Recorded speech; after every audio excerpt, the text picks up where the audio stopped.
This year, it seems like every couple weeks there's a new AI agent, starting with OpenClaw was the first one to really take off. And I downloaded that within days of it coming out and tested it out. And it was very complex. And I could get it to do a little bit of work for me, but then it would require a lot more setup and maintenance and stuff to keep it running. And then I found Paperclip, and Paperclip was awesome, but I never got Paperclip to do anything really useful for me. It was really cool, the interface. I liked how it hired the agents. That was very fun and interesting, but it never did anything useful for me. And then I switched from Paperclip to Hermes. Hermes was great. Hermes was super easy to set up. It was, another step in simplicity. They made it dead simple to subscribe and switch between the different open source models. It was good. And I could definitely see myself using that more. And I'll probably be back for certain purposes for running local models and things like that. But then about a week and a half ago, Grok Bot came out and everyone started talking about that.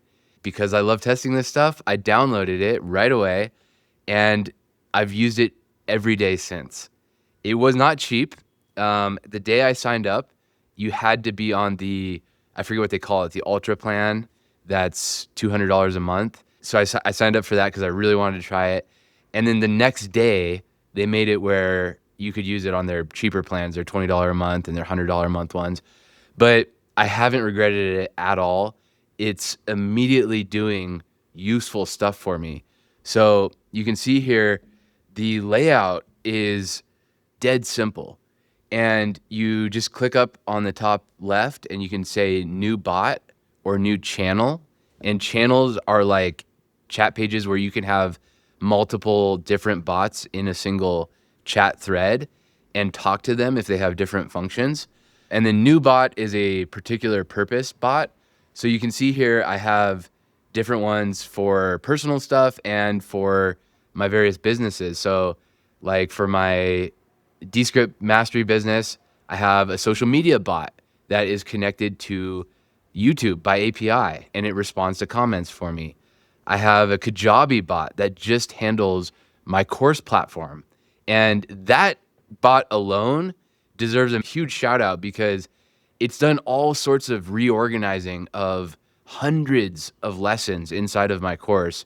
And it's done revamps to my website. And I've had it audit my offers within the course platform and find offers that have never been purchased and don't need to be taking up space in my course platform. And it's just really helped me streamline things that would have just been really tedious for me to do. Or if I'd hired an assistant to do it, it would have taken a lot of hand holding and making sure they're familiar with the tool. So that's been really, really cool. And then R8R, that's my YouTube business. Coach is my business coach, executive coach, whatever you want to call it. I ask it questions about like, here's some things on my mind. Here's some projects I have. How should I focus my efforts today and like in general? And it's been really good for that. Personal assistant. This one, a really cool thing I did with it, I took photos of like 20 different things that I have from different angles. And I uploaded all of that into the personal assistant. Let me just go ahead and pull it up. And so you can see there I have like a massage gun and an AeroPress and a bunch of other stuff. And I said, make an attractive Canva listing for this. And it did that. It connected with Canva and it put all of my images in there along with prices and, a description about it. And I didn't specify what a lot of the things were. And so it took its best guess if there wasn't like a brand name on it or something like that, a model name, a couple of things it had to ask me about. So I told it what it was and then it listed it and found the appropriate price, marked it down by a certain margin for being a used product and put it all into a package for me. So that was really, really cool. And I've had to do other little, personal tasks that are outside of the realm of my businesses.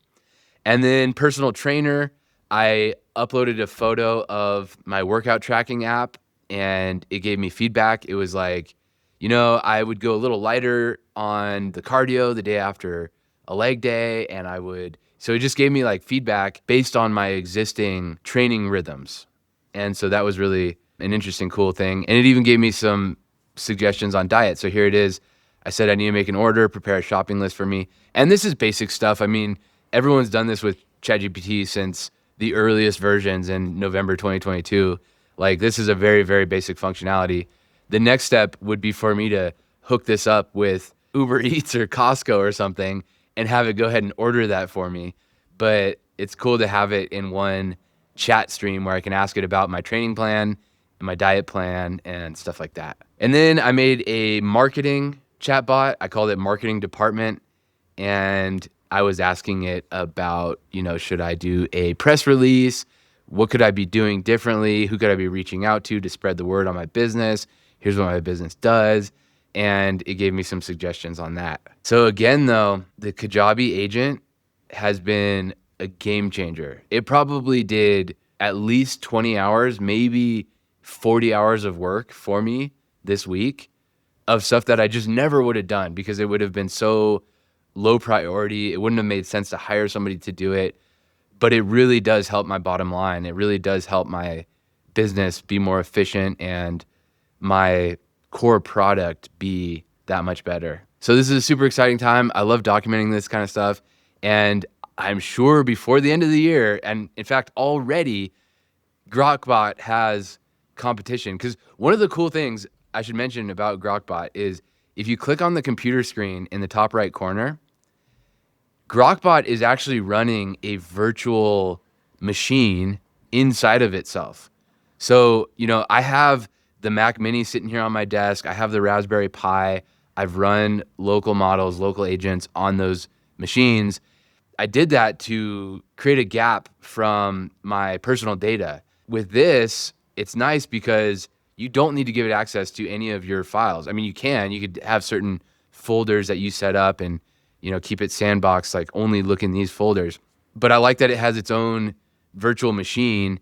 And then I gave it its own logins, its own email address and everything like that so that it can do what it needs to do on my projects. So from what I've tested, this is the most user-friendly agent setup out there right now. And I think that's why it's been so successful in its first, I don't know how long it's been out, not even 2 weeks yet. And more than any of the other agents that I've set up, this is saving me real time. And I'm having a lot of fun with it. Like that's another thing to be said is I had fun setting up all this stuff. I love tinkering. I love just having projects with AI. But yeah, this was by far the most fun I've had with agents so far. And so I love documenting stuff like this because this is the worst this will ever be. A year from now, this is going to look quaint and like primitive. And 10 years from now, it's going to be on a level we can't even imagine. It's going to be so good. It's going to be anything that you or the most expert computer user in the world can do. It's going to be able to do fast and efficiently and accurately.